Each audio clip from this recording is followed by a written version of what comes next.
Well, good morning, everyone. How you all doing today? So today is October 12th. It's a Thursday. It's a little rainy outside, a little blustery. It's definitely a fall day. But what today is also is the day after. And what I mean by that is the day after my daughter left. Remember Morgan from our beach video earlier last month? I'll put a little snippet right here. And so she came to live with us for the duration of the time that she was going to receive her visa and then therefore leave to leave abroad. So the time came about a month ago, was it? Maybe 3 weeks ago when she got the decision. And then after that, she had to settle up for making travel arrangements. And so I helped her with that, and we got it all settled, and she left yesterday morning early. And by early, I mean like very early. I had to be at the airport by 4 a.m. or so. That was a little tough. But nonetheless, she made it. She had a long layover in LA because, for a cheap flight, that's what you got to do. And made her way to England overnight. And she made it. So I woke up this morning, got her message, and she made it. So could not be happier for her. So I just wanted to take this opportunity to reflect on these times. It has been a busy summer/early fall. Lots going on. As you know, we went to France, Tristan and I. I had my surgery for this thing over here, which now is healing pretty well. Not fully healed yet. I think externally yes, but internally not quite. That's okay. I just was glad to have it done, although it was painful, but it's behind me now. I definitely feel the effects and the benefits from it, so I'm quite pleased about that. Also, as you know, it's fall time, so school started, so Tristan is back in school for his final year, which I can't believe that is happening. I mean, the last thing I know, he fit right here on my chest, and he was, now he doesn't. So that's just crazy. And we had a bit of a scare with legislation that changed over the summer. I went on Twitter and was able to find out more and get some help from local legislators. I'll do a quick recap of what happened. The long and the short of it is that the new administration changed the education requirements, kind of like there used to be this thing called No Child Left Behind. That was a Bush era, I believe, program, and then which over the years morphed and got transformed and whatever. And well, in an effort to repeal that, because apparently that's what they do, they changed it to another acronym, which I forget what it's called.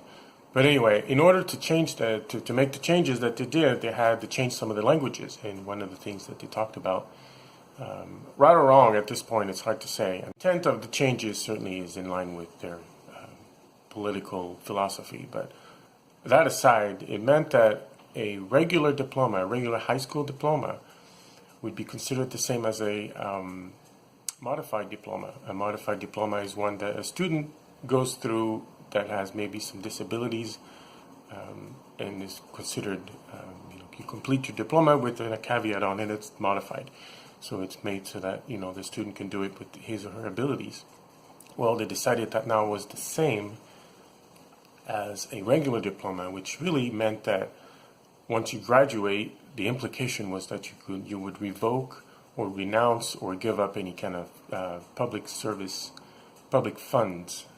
for continuing your education. So what that meant was that essentially people that needed transition services such as the disabled student population, like Tristan, would be essentially told at the beginning of the year that by the end of this year, they could not graduate and go through transition services, or would have to make a choice and then give up. And the requirements were unknown, what it would be if you had to pick one way or the other. So in other words, it was just a really last minute pull the rug from under your feet.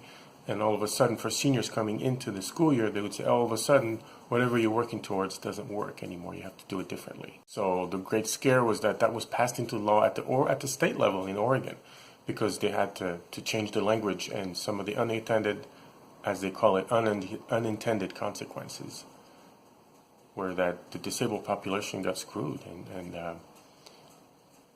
It affects about 900 to 1,400 students per year on average in Oregon, that all of a sudden would have to make a decision on what to do with the future and not being able to necessarily have time to do it.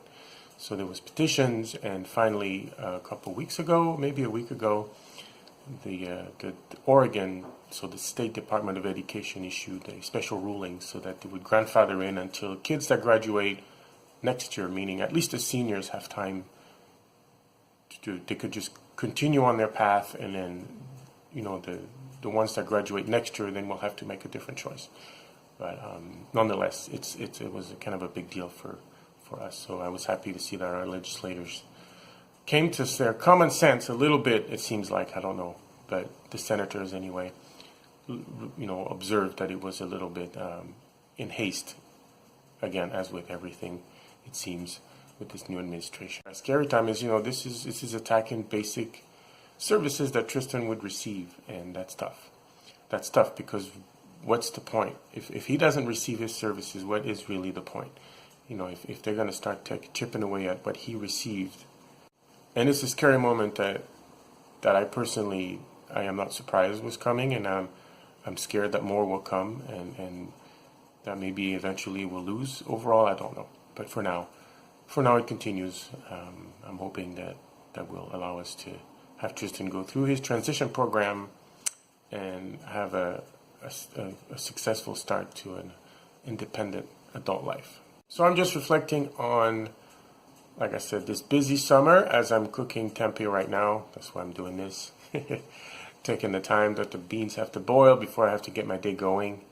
And really, I'm just, again, touched by the video that you all made, Capitan, and all of you for Tristan. That was really touching. Like I said, reflecting all that and reflecting on the fact that my daughter has left, and that's just what it is.